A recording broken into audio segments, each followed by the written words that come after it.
Bismillahirrahmanirrahim. Assalamualaikum warahmatullahi wabarakatuh. Alhamdulillahi ala ihsanih wa syukru lahu ala taufiqihi wa amtinanih. Wa asyhadu an la ilaha illallah wahdahu la syarika lahu ta'ziman li sya'nih. Wa asyhadu anna Muhammadan abduhu wa rasuluhu da'ila ridwanih.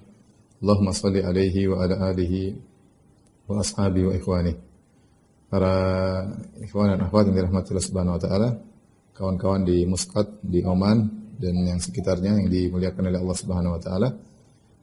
Insyaallah pada kesempatan kali ini kita lanjutkan bahasan tentang iman birrusul, iman kepada para rasul. Dan pada kesempatan ini kita akan fokus tentang bahas sifat-sifat para rasul secara umum ya. Sifat-sifat sebagai manusia dan sifat-sifat sebagai utusan Allah Subhanahu wa taala.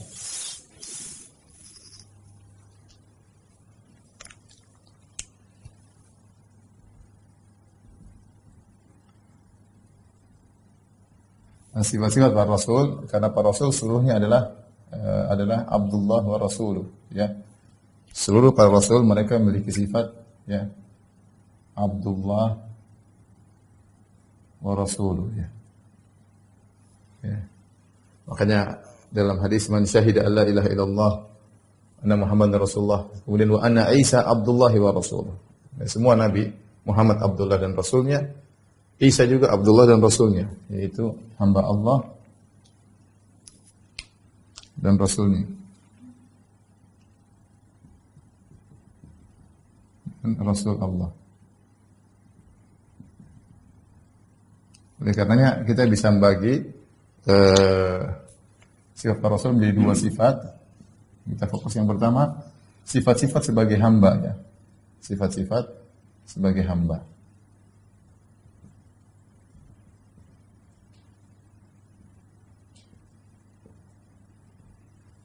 Yang kedua, kita bahas tentang sifat-sifat sebagai rasul.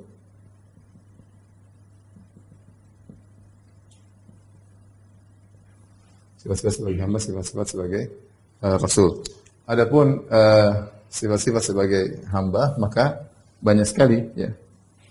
Sifat-sifat para nabi sebagai hamba atau sebagai manusia, di antaranya para nabi adalah manusia yang paling kuat ibadahnya. Paling kuat ibadahnya. Ya.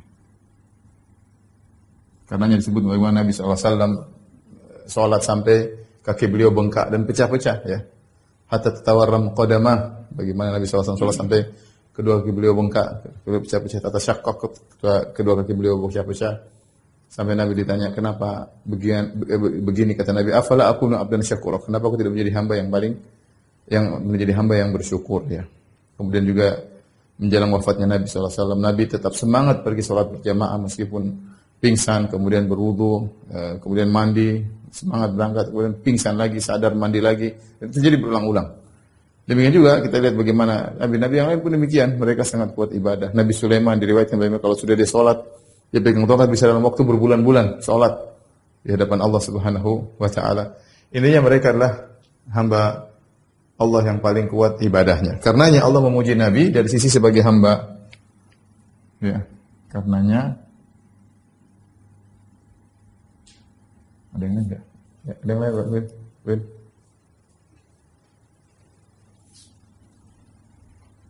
Allah memuji Rasulullah sebagai hamba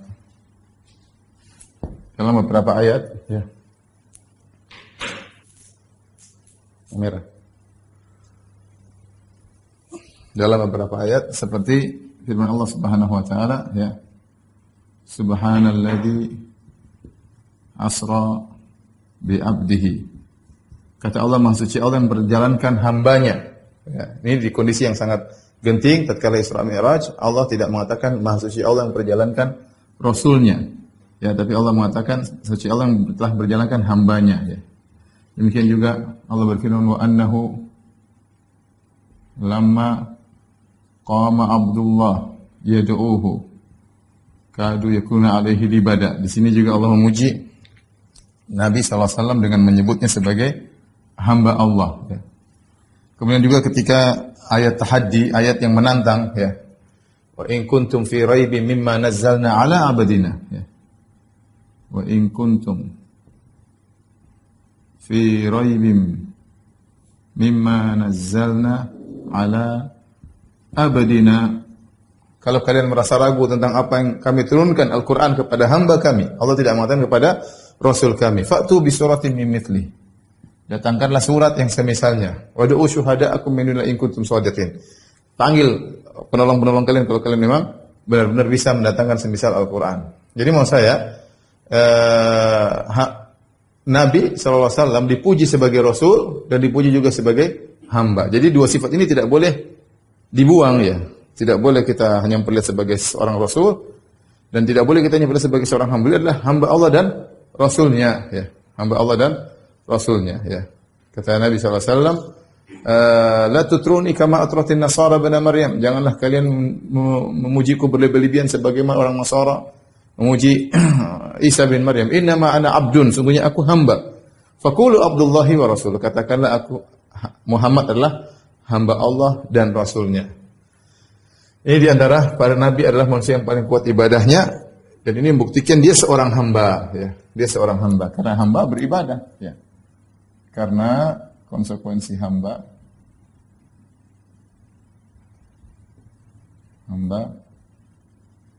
adalah beribadah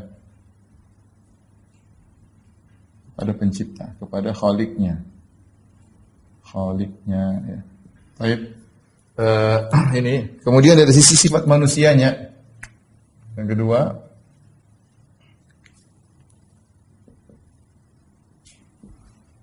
sifat-sifat yang menunjukkan manusianya ya. Membuktikan para nabi adalah manusia.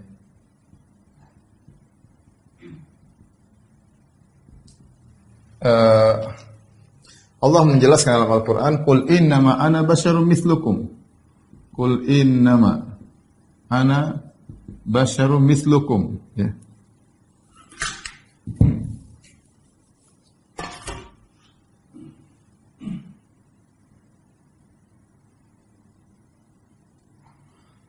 Katakanlah bahwasanya aku hanyalah manusia seperti kalian. Perhatikan sini.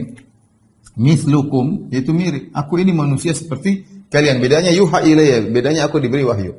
Tapi Nabi memiliki sifat manusia ya, seperti manusia-manusia yang lain. Ya. Banyak sifat-sifat manusia yang ada pada para anbiya ya.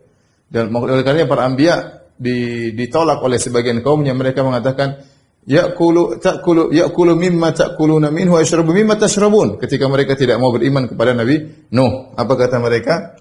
Orang-orang kafir berkata, ya'kulu mimma ta'kuluna minhu wa yashrabuna mimma tashrabun ta'kuluna minhu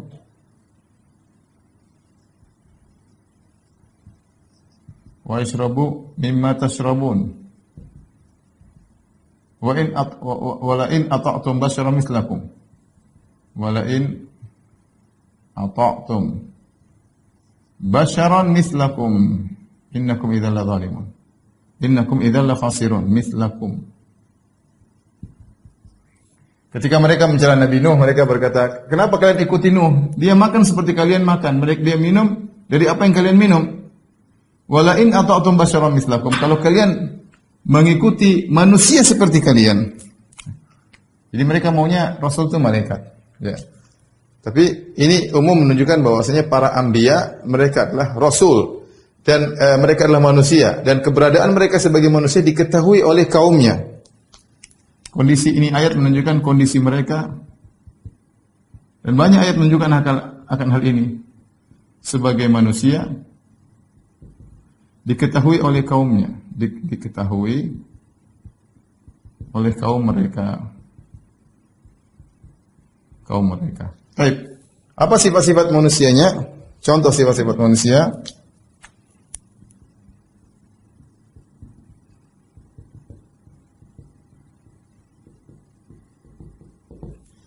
Seperti apa? Contohnya makan dan minum, ya.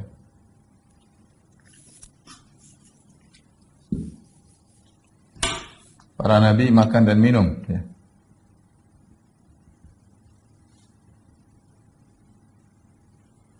وقالوا ما لهذا الرسول يأكل الطعام ويمشي في الأسواق. Ya. وقالوا ما لهذا الرسول يأكل الطعام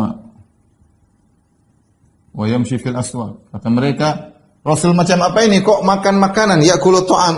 Kok ada Rasul makan makanan? Memang Rasulullah makan, seluruh Rasul juga demikian. Wa ma arsalna qablaka minal mursalina illa innahum la ya'kuluna at-ta'am. Kata Allah Subhanahu wa taala, "Wa ma arsalna qablaka minal mursalina illa innahum la ya'kuluna at-ta'am wa yamshuna fil aswaq." Kata Allah, tidaklah kami utus para rasul sebelum engkau wahai Muhammad kecuali innahum la ya'kuluna at-ta'am, mereka makan makanan. Innahum la ya'kuluna at-ta'am. Mereka makan dalam surat Al-Furqan. Mereka makan makanan seperti engkau. Jadi para rasul semuanya makan, semuanya minum, ya. Semuanya makan, semuanya minum, ya. Oleh karenanya, karena mereka makan dan minum, maka mereka juga lapar. Ya. Para nabi lapar.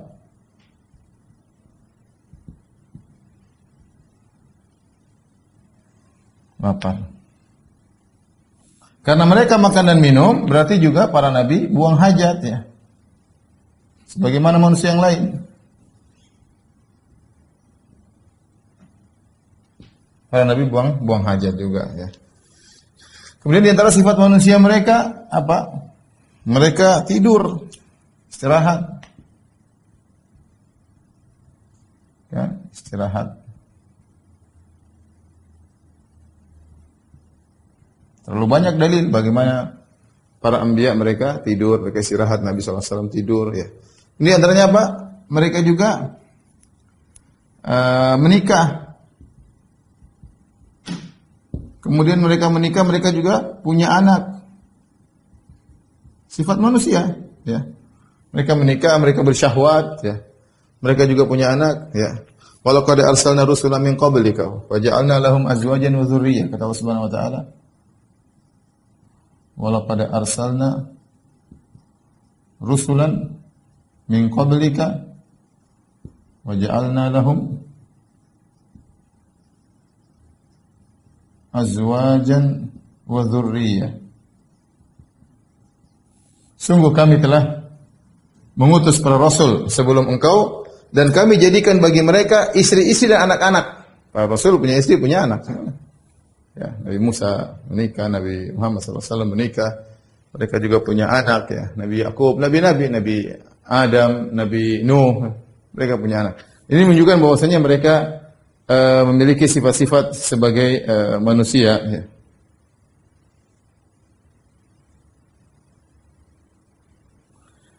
Kemudian di antaranya sifat-sifat kekurangan yang mereka miliki.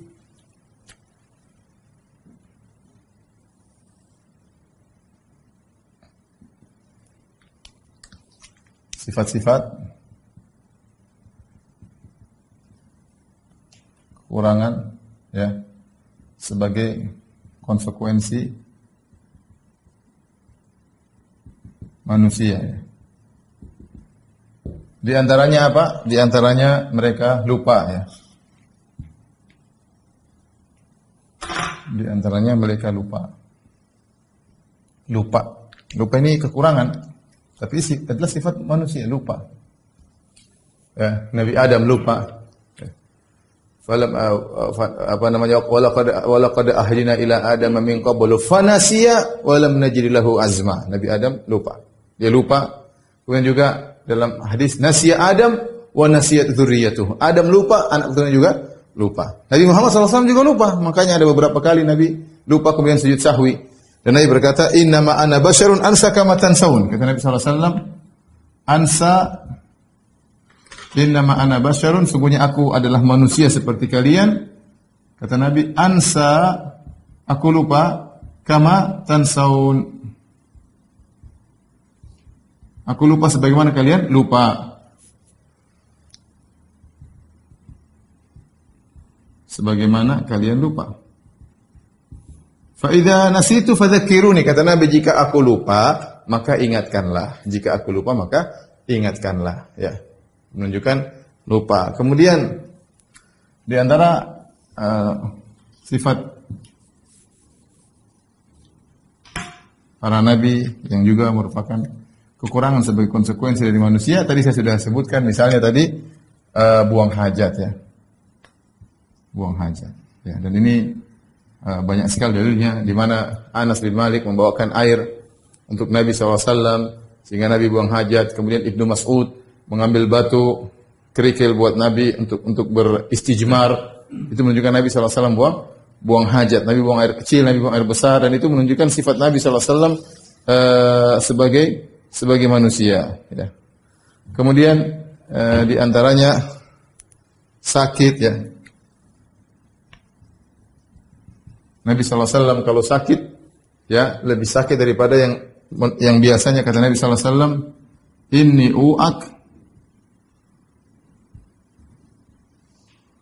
kama yu'aku ar-rajulani minkum. Kata Nabi SAW, aku ini panas 2 kali lipat daripada kalian. Kata Nabi, aku demam seperti demamnya 2 orang dari kalian. Tapi Nabi sakit. Kemudian di antara dampaknya juga meninggal. Ya, kekurangannya adalah meninggal dunia. Meninggal. Apa kata Allah Subhanahu wa taala? Innaka mayyitun wa innahum mayyitun. Kata Allah, innaka mayyitun wa innahum mayyitun. Kau akan meninggal dan mereka juga akan meninggal. Kata Allah, kau akan meninggal. Kau akan wafat. Dan mereka juga.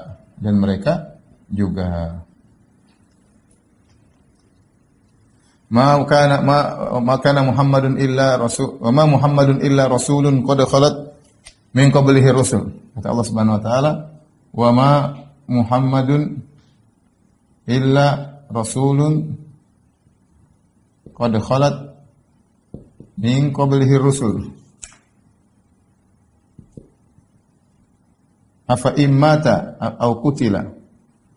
Afa in mata au qutila qalabatum ala aqabikum. Kata Allah Subhanahu wa taala, tidaklah Muhammad kecuali hanyalah seorang rasul dan telah berlalu sebelumnya rasul-rasul sebelumnya. Afa immata, apa kalau dia meninggal terus kalian mau kufur?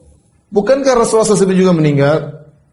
Nabi Musa meninggal, Nabi Yakub meninggal, Nabi Adam meninggal, seluruh nabi meninggal kecuali Nabi Isa diangkat ke langit, ya. Tetapi semua nabi meninggal.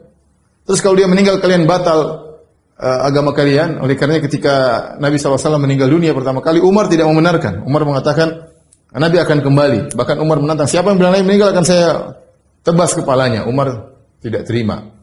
Kemudian Abu Bakar radhiyallahu anhu datang kemudian menjelaskan, man kana ya'budu Muhammadan fa inna Muhammadan qad mat.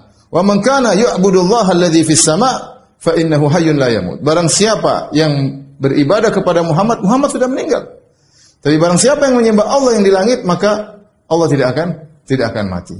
Kemudian beliau bacakan firman Allah, "Wa ma Muhammadun illa rasulun qad khalat min qablihi rusul." Tidaklah Muhammad ini seorang rasul sebagaimana rasul sebelumnya. Kalau dia mati, ya bisa mati. Rasul sebelum juga pada mati. Baru kemudian Umar sadar, seakan-akan baru pertama kali dengar ayat itu. Ya, saking sedihnya sehingga dia lalai daripada ayat tersebut. Ketika diingatkan oleh Abu Bakar, baru Umar sadar bahwasanya Rasulullah SAW sudah meninggal dunia. Ini diantara kekurangan-kekurangan yang menjelaskan bahwasanya Nabi Shallallahu Alaihi Wasallam adalah manusia, ya. Kemudian juga misalnya para nabi juga takut misalnya.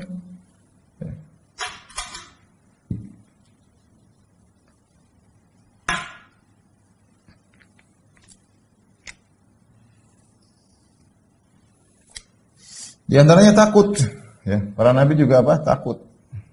Ini dialami, ya. Takut, ya. Wa takhshan nas wallahu ahaqqu an takhsha. Allah berkata kepada Nabi sallallahu alaihi wasallam dalam surat Al-Ahzab, wa takhshan nas wallahu ahaqqu an takhsha.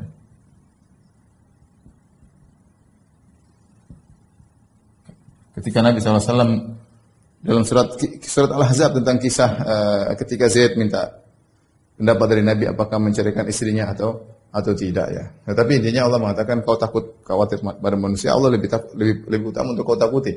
Kemudian juga Nabi Musa misalnya yang begitu hebat, begitu jago, ya, kata Allah Subhanahu wa taala, fa kharaja minha khaifan yataraqqab. Minha khaifan yataraqqab. Maka Nabi Musa pun keluar dari Mesir khaifan, dalam kondisi takut. Ya taraqqab, khawatir ada kaum Firaun yang menangkap dia. Khawatir kapan tiba-tiba nanti ditangkap. Keluar dalam kondisi takut. Ketika dia ketemu dengan orang saleh, la takhaf, najauta minal qaumidz zalimin. Jangan takut. Jadi Nabi Musa juga takut. Jadi maksud saya, inilah kekurangan yang dimiliki oleh para nabi yang membuktikan bahwasanya mereka itu bukan Tuhan, tapi mereka adalah memiliki sifat manusia. Mereka sifat manusia. Oleh karena saya bilang tadi, saya pernah sampaikan di antara hikmah kenapa Allah menjadikan mereka rasul dari kalangan manusia agar bisa diteladani. Ya. Makanya Allah kirimkan para rasul dari kalangan manusia ya, sehingga bisa diteladani oleh umat mereka. Tapi ini di antara hal-hal yang menunjukkan sifat manusia mereka tentunya banyak juga, misalnya mereka juga terkadang marah ya. Mereka juga terkadang marah, mereka terkadang sedih. Itu sifat-sifat manusia seperti lupa, kemudian diantaranya di mana sini ya. Misalnya marah, ya Rasulullah pernah marah. Kemudian apa? Sedih. Kemudian apa? Menangis. Ya. Dan lain-lain ya. Ya. Menunjukkan sifat manusia. Baik.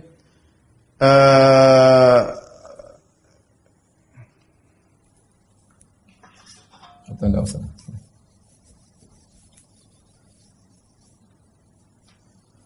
Baik, sekarang kita lanjutkan tentang sifat-sifat sebagai rasul, sifat-sifat sebagai rasul. Meskipun Rasulullah SAW adalah manusia atau para rasul adalah manusia, tapi mereka istimewa. Makanya Allah berfirman, Innama ana basyarun mislukum tapi yuha ilayya. Katakanlah aku ini adalah manusia seperti kalian, tetapi yuha ilayya, aku diberi wahyu. Jadi meskipun mereka manusia, mereka memiliki sifat yang mulia adalah sebagai seorang rasul, menjadikan mereka istimewa dibandingkan yang lainnya. Apa hal-hal yang menunjukkan bahwasanya mereka istimewa sebagai para rasul? Di antaranya adalah pertama, mereka diberi wahyu. Ini jelas ya. Mereka diberi wahyu. Dan wahyu datang kepada mereka dengan banyak cara ya. Sebagian dijelaskan dalam buku-buku para ulama ya, seperti bisa jadi dengan mimpi ya. Saya dengan apa? Mimpi. Saya dengan didatangi malaikat Jibril. Didatangi malaikat. Malaikat juga datang terkadang dalam bentuk aslinya, terkadang dalam menjelma jadi manusia ya. Datangi malaikat ini terkadang dalam bentuk asli, dalam menjelma menjadi manusia.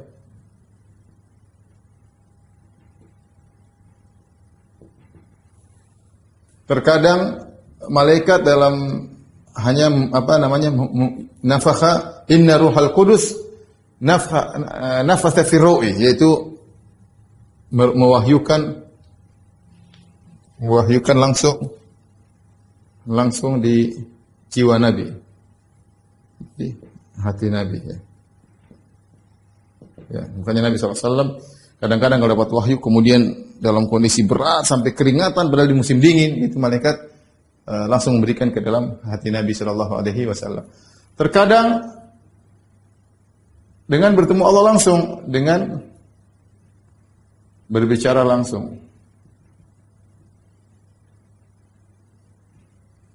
dengan Allah, ya, seperti Nabi Musa alaihissalam, ya. Wa kallama Allah Musa taklima. Wa kallama Allah Musa taklima. Ininya mereka diberi wahyu, sementara manusia biasa tidak diberi wahyu. Kemudian wahyu dari Rabbul Alamin. Kemudian di antara sifat ketuhanan, sifat manusia, sifat mereka sebagai seorang rasul,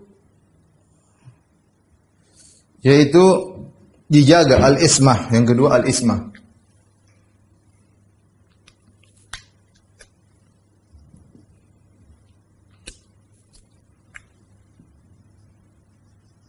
Al-ismah atau dijaga atau maksum.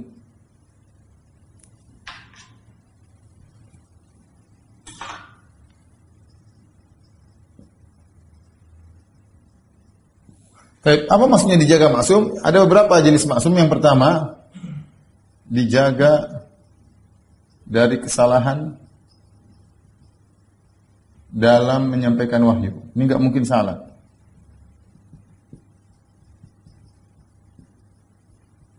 Para nabi, mereka dijaga. Mereka enggak mungkin salah dalam menyampaikan wahyu karena mereka maksum. Kalau mereka dapat ayat, enggak mungkin ayat tersebut dicampur dengan perkataan jin, dicampur perkataan manusia, dicampur perkataan malaikat, enggak mungkin.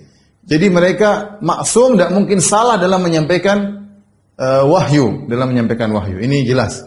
Yang kedua, dijaga dari dosa.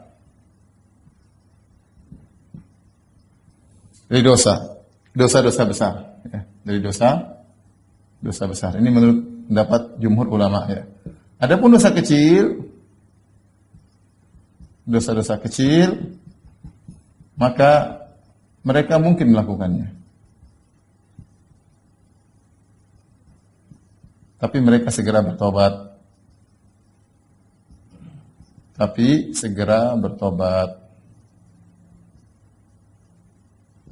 Dan dosa-dosa kecil itu pun bukan perkara yang maksudnya menjatuhkan harkat martabat, ya. Catatan dosa-dosa kecil itu pun, ya,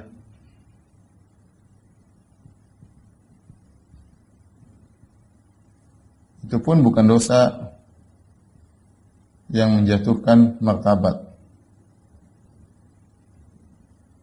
Contoh yang menjatuhkan martabat seperti apa? Bohong misalnya, ganggu cewek misalnya, atau ngelirik cewek misalnya, ini ya Nabi tidak gitu. Tapi mereka melakukan dosa-dosa kecil dan terjerumus ke dalamnya sebagian Nabi, dan mereka segera bertobat.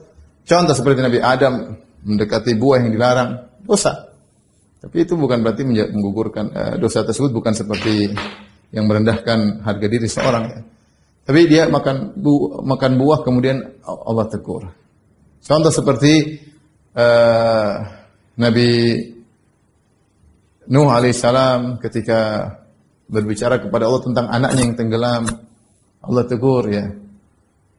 Innahu laisa min ahlika innahu amalun ghairu salih, fala tas'alni ma laysa laka bi'ilm. Inni a'idzuka an takuna minal jahil. Wahai Nuh, jangan kau bicara tentang anakmu orang kafir, ya. Intinya Allah tegur, ya. Akhirnya Nabi Nuh minta ampun. Seperti Nabi Musa alaihissalam tidak sengaja fawakazahu Musa, dia membela kaumnya, kemudian dia dorong atau dia pukul orang, tahu-tahu meninggal dunia karena begitu kuatnya Nabi Musa. Qada alaih, ya. Kemudian Nabi Musa minta ampun kepada Allah Subhanahu wa taala. Kemudian juga Nabi Sulaiman, Allah sebutkan dia minta ampun kepada Allah Subhanahu wa taala. Para anbiya mereka mungkin terjerumus dalam dosa kecil. Adapun dosa besar enggak mungkin. Dosa besar mungkin. Makanya Nabi SAW dalam banyak ayat Allah tegur Nabi SAW. Bisa jadi kesalahan beliau, bisa jadi ijtihad, ya. Ya. Seperti lima tuharrimu ma ahallallahu lak, wahai Muhammad, kenapa engkau mengharamkan apa yang Allah halalkan bagimu? Lima adzin afallahu anka lima adzinta lahum, Allah mengampuni engkau wahai Muhammad, kenapa kau izinkan bagi mereka? Ya, Allah tegur. Abasa wa tawalla an ja'ahul a'ma, Allah tegur. Kenapa Rasulullah SAW bermuka masam dan berpaling? Allah tegur. Nabi SAW juga melakukan kesalahan, ya. Makanya Allah mengatakan, Inna fatahna laka fathan mubina liyaghfira laka Allahu ma taqaddama min dzambika wa ma ta'akhkhar. Agar Allah mengampuni dosa-dosamu baik yang telah lalu maupun akan datang. Di Nabi juga dosa, ya, zahir ayat jelas. Liyaghfira laka Allahu ma taqaddama min min dzambika wa ma ta'akhkhar, agar Allah mengampuni dosa-dosamu yang telah lama bukan datang. Tapi dosa-dosa itu dosa kecil. Dosa kecil yang mungkin yang kita tidak dapati dalam hadis-hadis, tapi Allah tahu ya. Allah tahu tentang hal tersebut dan Allah sudah maafkan dosa-dosa. Jadi adapun dosa besar tidak mungkin para nabi terjerumus dalam dosa-dosa besar. Ini di antara hal-hal yang menunjukkan bahwasanya mereka adalah para rasul ya.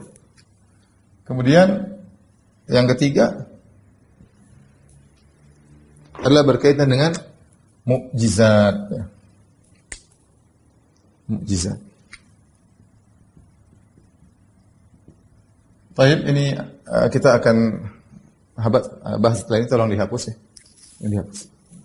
Difoto dulu biar.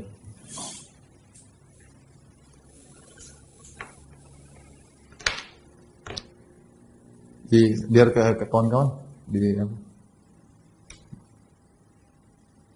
Oke, pas.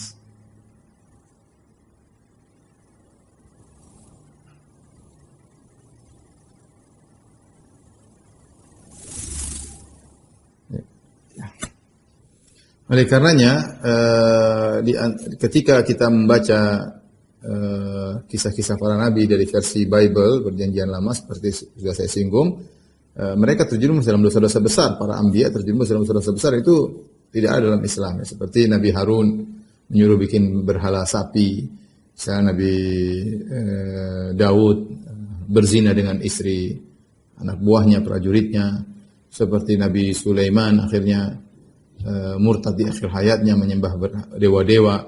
Kemudian di antaranya misalnya Nabi Nuh minum khamar ya, dan seterusnya. Dan ini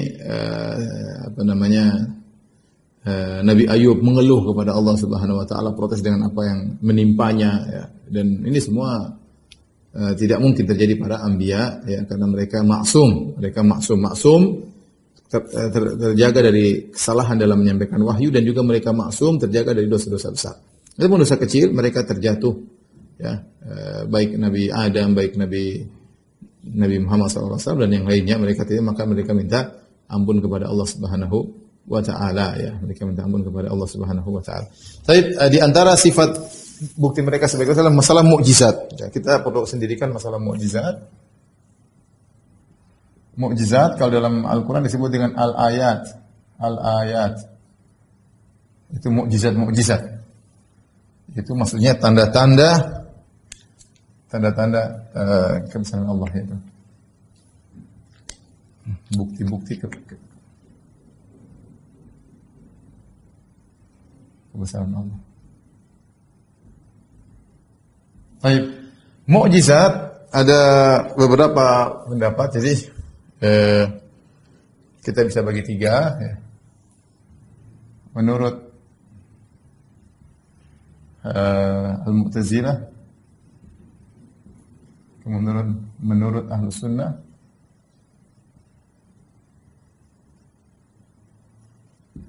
yang ketiga adalah menurut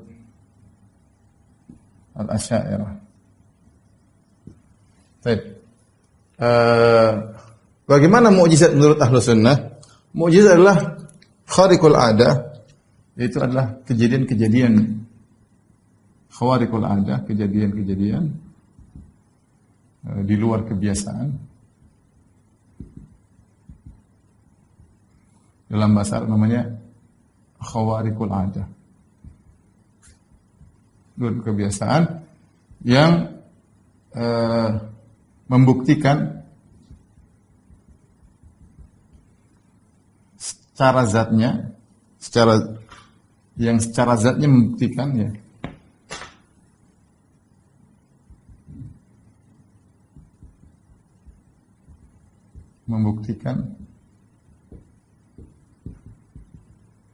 bahwa sang Nabi utusan Tuhan, bahwa sang Rasul utusan Tuhan.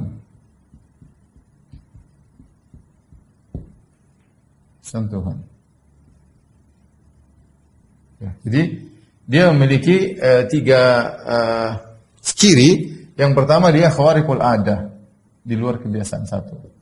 Kemudian yang kedua secara zatnya, ya, coba satu, ini yang kedua. Yang kedua secara zatnya membuktikan bahwa sang Rasul utusan Tuhan. Yang ketiga, itu konsekuensi dari ini semua, konsekuensinya tidak mampu dilakukan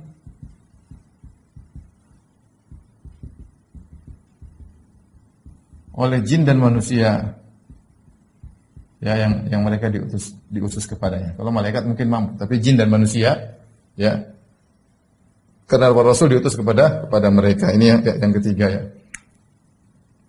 Baik. Ini adalah akidah Ahlussunnah tentang mukjizat. Makanya mukjizat tersebut secara zatnya dia bisa menunjukkan, membuktikan adanya Tuhan yang telah mengutus dia sebagai seorang Rasul. Beda dengan Mu'tazilah. Kalau Mu'tazilah apa? Mu'tazilah dia meyakini bahwasanya khawariqul adah,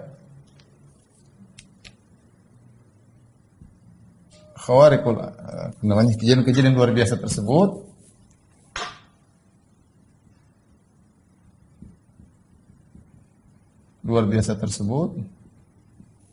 hanya bisa berlaku pada para nabi.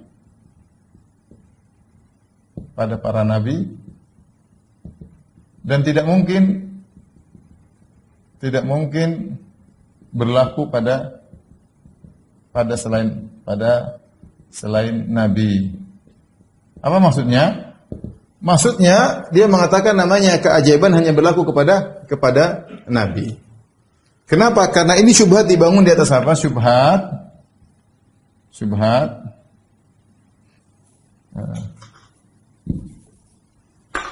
Nanti sama dengan syubhatnya Asy'ariyah. Syubhat mereka bahwa namanya khariqul adah itu namanya khawariqul adah itu sejenis. Karenanya tidak boleh berlaku pada selain nabi. Dari sini natijahnya apa? Hasilnya mereka menolak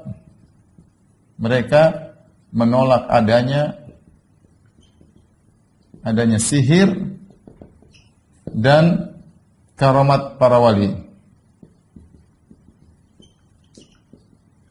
Kenapa mereka menolak sihir karamat para wali? Karena mereka berkata, kalau sihir itu ada, sihir sama, sihir kan keajaiban, di luar daripada kebiasaan. Karamat para wali juga sama, keluar dari kebiasaan. Kalau mereka bilang, kalau sihir itu ada, karamat para wali ada, berarti tidak ada bedanya mereka dengan nabi. Karena syubhatnya bahwa namanya khawariqul ada itu sejenis. Nah, kalau penyihir bisa punya sihir dan benar-benar ada sihir, atau para wali punya karamat-karamat, maka mereka juga bisa jadi nabi. Sehingga orang-orang Mu'tazilah menolak adanya sihir, menolak para wali. Di antara yang terjerumus dalam ini Ibnu Hazm. Ibnu Hazm menolak adanya sihir. Kenapa? Kalau kita bilang penyihir punya kesaktian, jadi sihir itu sekedar tipuan mata, hanya permainan, hanya racun yang dipasang. Tapi benar-benar kejadian yang luar biasa mereka mengingkari. Kenapa? Kalau para penyihir bisa melakukan kejadian luar biasa, maka mereka sama dengan para rasul. Maka Mu'tazilah menolak adanya sihir dan menolak adanya karamat para wali. Oleh karenanya ketika para ulama menulis tentang buku-buku akidah, mereka membuat satu bab tentang karamatul auliya, tentang karamah para wali. Ya, seperti Al-Lalakai atau Lalakai, ya, dalam kitabnya Syarh Usul I'tiqad Ahlussunnah wal Jamaah, dia membuat bab khusus tentang karamat auliya. Satu jilid membahas tentang karamat auliya. Untuk membantah Mu'tazilah yang mengingkari adanya karamat auliya atau membantah adanya sihir. Kenapa? Mu'tazilah punya syubhat namanya khariqul adah, kejadian luar biasa, itu satu jenis. Jadi hanya boleh dimiliki oleh para nabi, hanya boleh dimiliki oleh para nabi. Kalau ternyata penyihir juga punya khariqul adah, kejadian luar biasa, kemudian ternyata wali-wali juga punya kejadian luar biasa, maka mereka tidak ada bedanya dengan para nabi, dan ini menghilangkan keistimewaan para nabi. Ya. Baik. Yang benar, nanti kita akan bahas setelah ini, kita sebutkan dulu Asy'ariyah. Jadi yang benar, sebelum kita singgung Asy'ariyah, yang benar bahwasanya jenis luar biasanya nabi tidak sama dengan jenis luar biasanya penyihir maupun para wali. Ya. Poin utama di sini, poin penting. Jadi ini yang dijelaskan panjang lebar oleh Syekhul Islam Ibnu Taimiyah dalam kitabnya An-Nubuwat, dalam 2 jilid beliau bahas, yaitu poin penting apa? Kejadian luar biasa para nabi tidak sama ya dengan kejadian luar biasa penyihir atau wali. Tidak sama. Ini makanya saya katakan tadi, secara zatnya membuktikan bahwa sang Rasulullah Tuhan tidak mampu dilakukan oleh jin dan manusia. Yang dilakukan oleh jin dan manusia, tapi mungkin dilakukan oleh malaikat. Asy'ariyah bagaimana? Asy'ariyah sama, kejadian luar biasa kata mereka. Kejadian luar biasa yang disertai dengan tahaddi. Tahaddi adalah apa? Tantangan. Dalam kurung tantangan. Ya. Tanpa ada yang membatalkan. Tanpa ada yang membatalkan. Ini secara umum menurut Asy'ariyah, jadi disampaikan oleh Al-Baqillani ya. Ada tantangan, tahaddi ya. Jadi saya ingin kasihkan logika Asy'ariyah sama dengan Mu'tazilah. Bahwasanya mereka dibangun di atas syubhat yang sama, ini syubhatnya sama. Ya. Jadi syubhatnya sama dengan Mu'tazilah.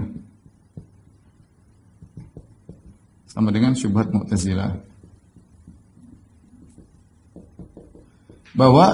Bahwasanya namanya yang khariqul adah, suatu yang ajaib atau suatu yang luar biasa, itu sama antara manusia, antara nabi, antara jin, antara tukang sihir sama. Sehingga sebenarnya manusia juga yang lain bisa bikin ya. Sebenarnya penyihir juga bisa bikin, tetapi bedanya kalau mukjizat itu ada tantangan. Ada tantangan ya. Seandainya kata mereka, seandainya seorang penyihir yang melakukan khariqul adah mengaku sebagai nabi, dia pasti akan dimatikan oleh Allah Subhanahu wa taala. Ya. Jadi tapi secara zat, tapi saya perhatikan, secara jenis khariqul adahnya sama. Ini syubhatnya Mu'tazilah sama Asy'ariyah. Jenis keajaibannya sama antara nabi dengan selain nabi. Bedanya kalau nabi dia mengaku dia sebagai nabi, ya. Kejadian luar biasa yang disertai dengan tahaddi dan saya lupa ya, batalkan. Disertai pengakuan sebagai nabi. Ya. Jadi dia ada 2 syarat ya. Ini pertama, dia ada tantangan, yang kedua sertai pengakuan sebagai nabi. 2 syarat. Nah, ini yang membedakan antara dengan karomat wali. Karomat wali punya karomat keajaiban tapi tidak pernah ngaku sebagai nabi. Sama karomatnya jin, karomatnya tukang sihir keajaiban, mereka juga tidak pernah mengaku sebagai nabi. Tapi secara jenisnya sama. Dan ini dibantah oleh Syekhul Islam Taimiyah bahwasanya kalau kita perhatikan kejadian luar biasa para nabi tidak sama dengan kejadian luar biasa para penyihir atau wali. Dan ini benar. Ya, ini coba kita contoh-contoh, kita perbandingan antara mukjizat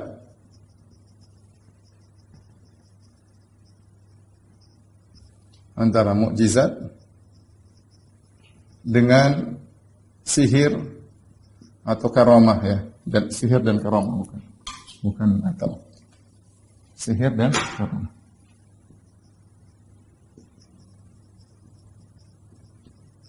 Jadi saya ingin sampaikan ini poin penting, tolong dicatat. Ini yang membedakan antara Ahlussunnah dengan yang lainnya. Ya. Jadi maksud Ibnu Taimiyah jenisnya berbeda. Contoh ya tentang ilmu gaib. Ya. Ilmu gaib. Bukankah kalau para anbiya ketika mereka mencapai ilmu gaib detail? Kalau mukjizat, perhatikan ya. Ilmu gaib, kalau mukjizat detail.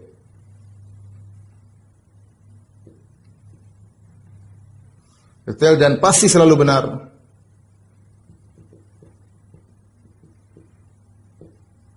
Beda sihir dan beda dengan sihir dan firasat wali. Ya. Sihir, dukun terkadang menyebutkan tentang masa depan, tetapi sering salah, tidak detail. Ya. Firasat juga, firasat wali terkadang benar, terkadang salah. Dia juga tidak bisa memastikan. Jadi kalau kita bicara ilmu gaib saja, mukjizat beda. Adapun mukjizat misalnya Nabi SAW membacakan Al-Quran tentang masa lalu, tentang kisah Nabi Nuh, detail dan benar, tentang masa depan Nabi jelaskan, ilmu gaibnya tidak sama. Meskipun secara jenis sama-sama tahu tentang ilmu gaib. Ya. Beda. Contoh seperti makanan. Ya. Makanan. Ya. Kalau mukjizat, ini tidak, makanan dan minuman, mukjizat Nabi, di antaranya makanan jadi banyak. Makanan jadi banyak, air jadi berlimpah, makanan jadi banyak. Kalau karomat atau wali, karomat ya. Karomat tidak demikian. Mungkin disebutkan bagaimana karomat seorang sahabat, dia sedang ditangkap, tahu-tahu dia bisa makan suatu makanan yang tidak ada. Jadi didatangkan makanan. Bisa terjadi. Penyihir bisa mendatangkan makanan dari tempat jauh. Demikian juga para wali Allah bisa berikan makanan. Tetapi kalau para nabi beda. Para nabi aneh, maksudnya diantaranya makanan jadi banyak, dan itu tidak sama dengan karomat-karomat yang lain. Contoh juga batu keluar air seperti Nabi Musa. Ini tidak wali tidak ada yang bisa bikin seperti itu. Ya, kalau ada pun memindahkan air dari satu ke tempat lain, Allah kasih keajaiban. Tapi itu tingkatan wali. Tingkatan Nabi tidak, batu dipukul keluar air, padahal tidak ada sumber air dalam batu. Bahkan bagaimana Bani Israel mengangkat batu tersebut. Mereka dalam perjalanan, kalau mereka haus tinggal pukul, keluar 12 keran air. Nabi SAW keluar air dari tubuhnya. Ya. Selain memperbanyak air, ya, Nabi juga bisa keluar air dari, dan ini tidak ada dilakukan oleh manusia maupun jin. Ya. Ya. Manusia maupun jin.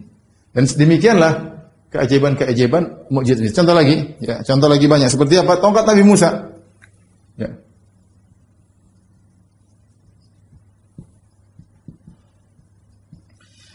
Keajaiban sampai tongkat berubah jadi ular, bergerak-gerak, itu tidak mungkin dilakukan oleh karamah wali maupun sihir. Makanya ketika para penyihir yang mereka juga melakukan keajaiban, ketika melihat tongkat Nabi Musa berubah jadi ular, beneran makan ular-ular mereka tahu ini benar-benar utusan Tuhan. Ini benar-benar mukjizat. Makanya wa ulqiya saharatu sajada, mereka langsung sujud. Jadi Ibnu Taimiyah ingin menjelaskan bahwasanya mukjizat Nabi itu secara zatnya langsung menunjukkan bahwasanya mereka pasti benar mereka utusan Tuhan.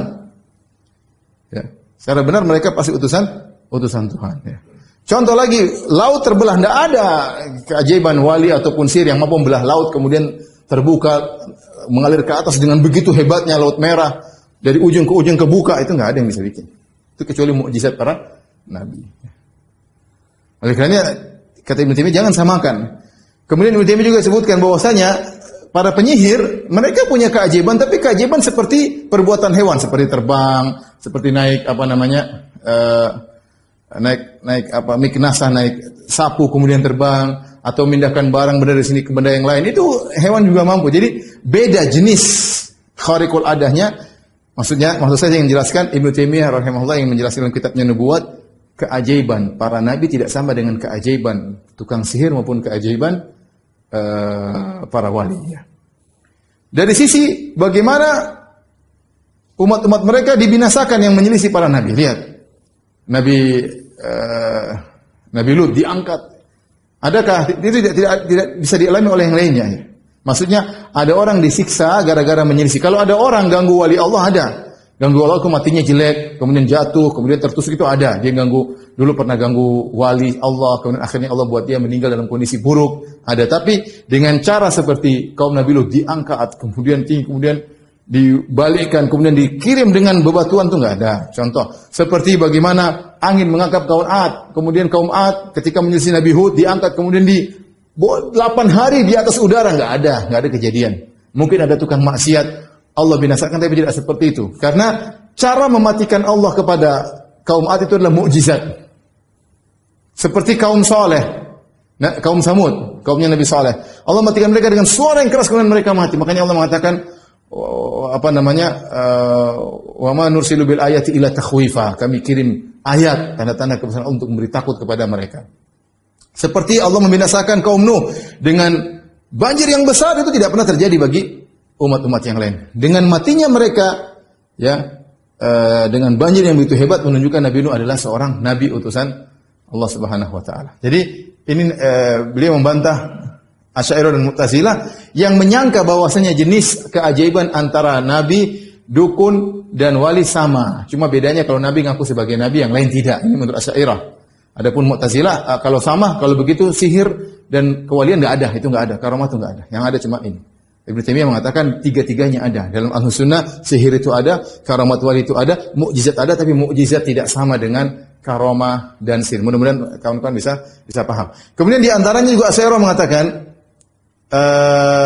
disertai dengan tahaddi. Namanya mukjizat itu ada tahaddi, ada tantangan. Namun dibantah oleh Ibnu Taimiyah, tidak semua mukjizat ada tantangan. Al-Qur'an dia menantang, ayo bisa ditantang, Al-Qur'an enggak. Ya. Tapi banyak mukjizat tidak tantangan. Contoh, Nabi memperbanyak makanan. Itu bukan tapi ada kebutuhan. Kebutuhan bagi umatnya sehingga butuh makanan menjadi banyak, berkah air jadi banyak.